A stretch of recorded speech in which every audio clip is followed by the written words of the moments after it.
మనం చాలా రకాల పొడులు చేసుకుంటూ ఉంటాం కదా! మీరు ఒకసారి ఈ విధంగా చేసుకోండి. చాలా బావుంటుంది. హలో అండి. Welcome back to Krishna's kitchen. ఈరోజు నేను కొబ్బరి పప్పుల పొడి చేసి చూపిస్తున్నాను. చాలా బావుంటుంది. బ్రేక్‌ఫాస్ట్‌లోకి బావుంటుంది. అన్నంలోకి అన్నిట్లోకి చాలా బావుంటుంది. ఒకసారి మీరు ట్రై చేయండి. ఇక్కడ నేను ఒక కొబ్బరి తీసుకున్నాను. అంటే పూర్తిగా ఒక టెంకాయ తీసుకున్నాను. తీసుకొని పైన కింద పొట్టు ఉంటుంది కదా! కొబ్బరికాయకి వెనక సైడు అదంతా తీసేసుకున్నాను. తీసుకొని ఇలా చిన్న ముక్కలుగా కట్ చేసి పెట్టుకున్నాను. ఇక్కడ స్టవ్ వెలిగించుకొని ఒక కడాయి పెట్టేసుకున్నాను. ఒక 2 టీ స్పూన్ ఆయిల్ వేసుకున్నాను కడాయి వేడయ్యాక. ఈ పొడి చాలా బాగుంటుందండి, మీరు ఒకసారి ట్రై చేయండి. ఇక్కడ నేను ఒక 10, 12 ఎండుమిర్చి తీసుకున్నాను. అంటే నేను ఒక కొబ్బరికాయ తీసుకున్నాను కదా, దానికి సరిపడా ఒక 10, 12 ఎండుమిర్చి తీసుకున్నాను. అంటే కారానికి సరిపడా. అలాగే గుప్పెడు కరివేపాకు తీసుకున్నాను. తడి లేకుండా చూసుకొని వేసుకోవాలి కరివేపాకు ఆకులను. సిమ్లో వేయించుకోవాలి.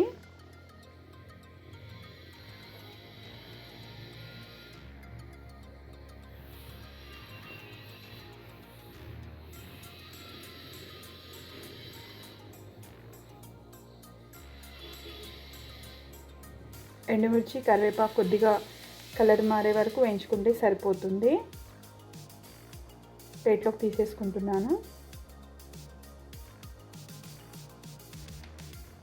ఇదే కడాయిలో కొద్దిగా నూనె వేసుకొని పప్పులను వేయించుకుంటాను.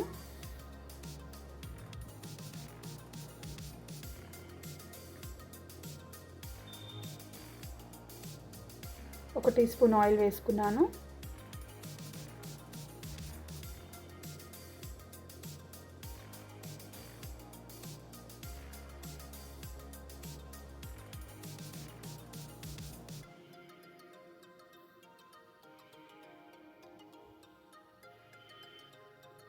టూ టేబుల్ స్పూన్ పచ్చిశనగపప్పు తీసుకున్నాను.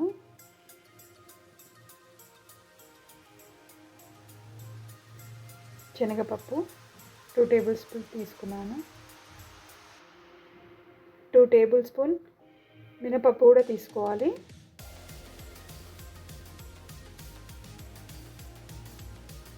ఇలా పప్పు దినుసులు వేయించుకునేటప్పుడు ఫ్లేమ్ని లో టు మీడియంలో పెట్టుకుంటూ వేయించుకోవాలి.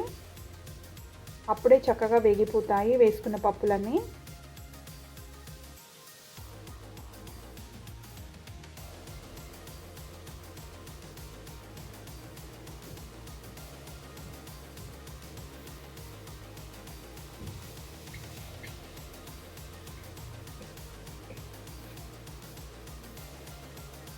కొంచెం శనగపప్పు వేగిపోయింది కదా, 2 టేబుల్ స్పూన్ మినపప్పు కూడా వేసుకున్నాను.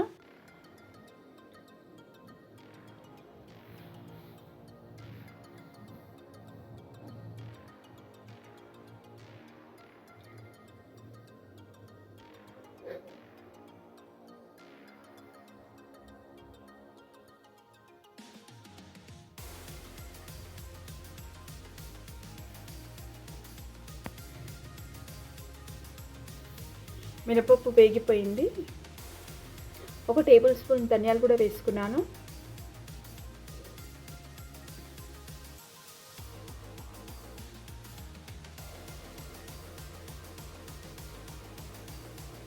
వీటిని అన్నిటినీ ఫ్లేమ్ సిమ్లో పెట్టుకొని వేయించుకుంటూ ఉండాలి. అప్పుడే వేసుకున్న పప్పులన్నీ వేగిపోతాయి.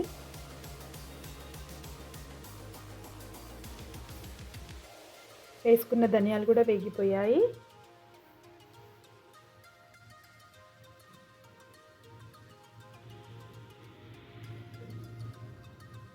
ఒక టేబుల్ స్పూన్ జీలకర్ర కూడా వేసుకుంటున్నాను.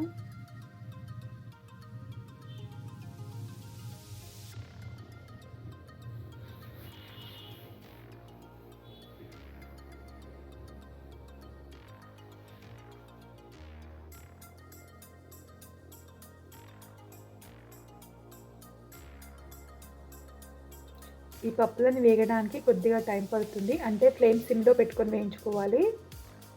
ఇలా ఒక్కసారి వేగిపోతే మిక్సీ పట్టేసుకోవచ్చు.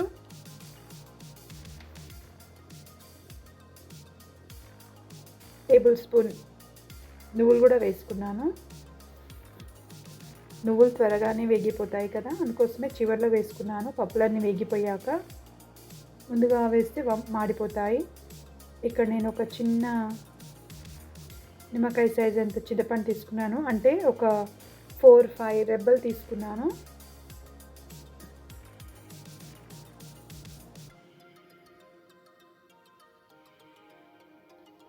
గింజలు, సీడ్స్ ఇంకా మరియు నారలు అలాంటివి ఉంటాయి కదా, అవి తీసేసుకొని వేసుకున్నాను. ఇలా ఒకసారి వేయించుకుంటే మనం మిక్సీ పట్టేటప్పుడు బాగా ఫ్రై అయిపోతుంది చింతపండు పప్పులతో పాటు.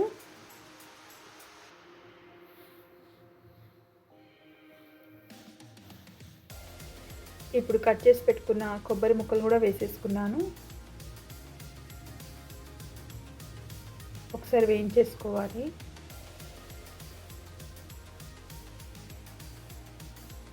ఈ కొబ్బరి పప్పుల పొడి మనం ఏదైనా ఫ్రై చేసుకుంటాం కదా, వెజిటేబుల్స్ కర్రీ, లాస్ట్లో చివర్లో కొద్దిగా వేసుకుంటే చాలా బాగుంటుంది. అలా కూడా వేసుకోవచ్చు, అంటే ఏదైనా ఫ్రైస్ చాలా టేస్ట్గా వస్తాయి. ఇక్కడ నేను ఒక 8-10 వెల్లుల్లి రెబ్బలు కూడా వేసేసుకున్నాను, వాటిని కూడా వేయించేసుకుంటున్నాను.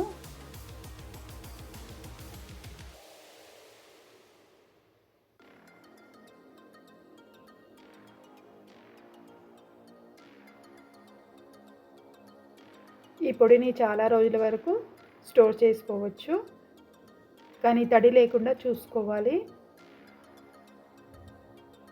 ఇక్కడ ఎండుమిర్చి కూడా వేసేసుకుంటున్నాను. ఎండుమిర్చి, కరివేపాకు కూడా వేసేసుకుంటున్నాను. ఒకసారి కలిపేసుకొని స్టవ్ ఆఫ్ చేసుకోవాలి. పూర్తిగా చల్లారాక మిక్సీ పట్టుకోవాలి.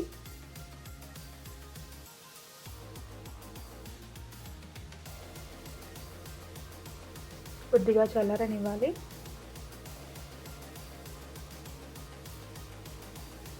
చూడండి, కొబ్బరి పప్పులన్నీ బాగా చల్లారిపోయాయి. నేను మిక్సీ జార్లో వేసుకుంటున్నాను. వీటిని ఇలా చిన్న మిక్సీ జార్లో వేసుకుంటే ఫైన్గా పౌడర్గా మారుతాయి, అంటే పొడి అయిపోతుంది. ఎక్కువగా ఉంటే 2 సార్లు వేసుకోవచ్చు. నేను ఇక్కడ 2 సార్లు వేసుకుంటున్నాను.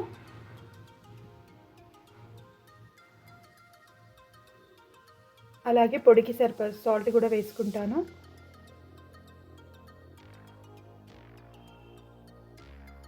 కావాలంటే రాక్ సాల్ట్ కూడా వేసుకోవచ్చు.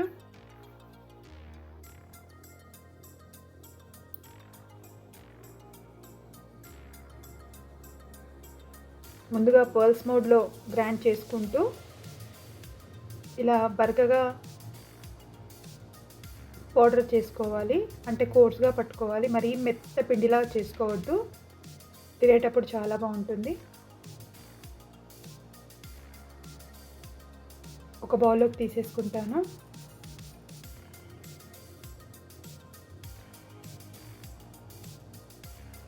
ఏదైనా గ్లాస్ జార్లోకి స్టోర్ చేసుకుంటే చాలా బాగుంటుంది, అంటే పాడు కాదు.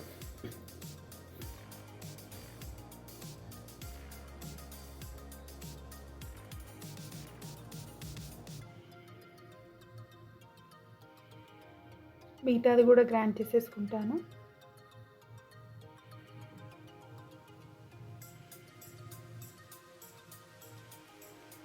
ఈ విధంగా ఉంటే సరిపోతుంది. ఈ పొడిని ఇలాగే తినేయచ్చు, లేదంటే కొద్దిగా పోపు కూడా పెట్టుకోవచ్చు. నేను ఇక్కడ కొద్దిగా పోపు వేస్తున్నాను. ఒక 1.5 టీ స్పూన్ ఆయిల్ వేసుకున్నాను. ఒక 1/4 టీ స్పూన్ ఆవాలు, 1/4 టీ స్పూన్ జీలకర్ర, ఒక 1/4 టీ స్పూన్ మినపప్పు వేసుకుంటాను. ఇష్టం పోపు లేకుండా బాగుంటుంది పొడి, అలాగే కూడా తినేయచ్చు. ఆవాలు, జీలకర్ర వేసుకున్నాను. కొద్దిగా మినపప్పు కూడా వేసేసుకున్నాను. సరే కలిపేసుకొని కొద్దిగా ఎండుమిర్చి, కరివేపాకు కూడా వేసేసుకుంటాను.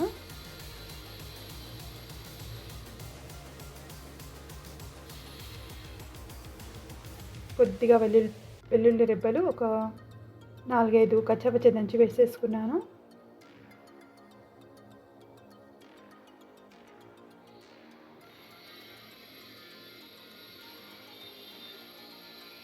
ఈ కొబ్బరి పప్పుల పొడి చాలా బాగుంటుందండి. బ్రేక్ఫాస్ట్లోకి బాగుంటుంది, ఉప్మాలోకి, ఇడ్లీలోకి, దోశలోకి, వేడివేడి అన్నంలోకి చాలా బాగుంటుంది. ఒకసారి మీరు ట్రై చేయండి. అంటే ఇంతవరకు మీరు చాలా పొడులు ట్రై చేసి ఉండొచ్చు. ఈ విధంగా ఒకసారి చేయండి, చాలా బాగుంటుంది. ఇక్కడ కొద్దిగా ఇంగువ పౌడర్ కూడా వేసేసుకున్నాను. ఇది చాలా రోజుల వరకు స్టోర్ చేసుకోవచ్చు. ఫ్రిడ్జ్లోనూ పెట్టుకోవచ్చు లేదా బయట కూడా పెట్టుకోవచ్చు.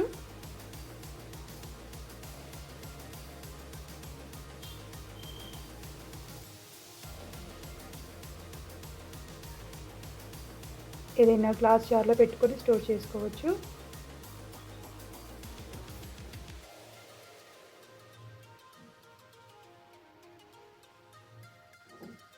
ఒకసారి గ్రైండ్ చేసుకున్న పొడిని వేసేసుకున్నాను పోపులో. ఒకసారి కలిపేసుకోవాలి. ఈ పొడి చల్లారాక ఇలాంటి గ్లాస్ జార్లో వేసేసుకొని స్టోర్ చేసుకోవాలండి. ప్లాస్టిక్ మాత్రం వాడకండి, స్మెల్ వచ్చేస్తుంది. అసలు ప్లాస్టిక్ వాడకండి అసలు.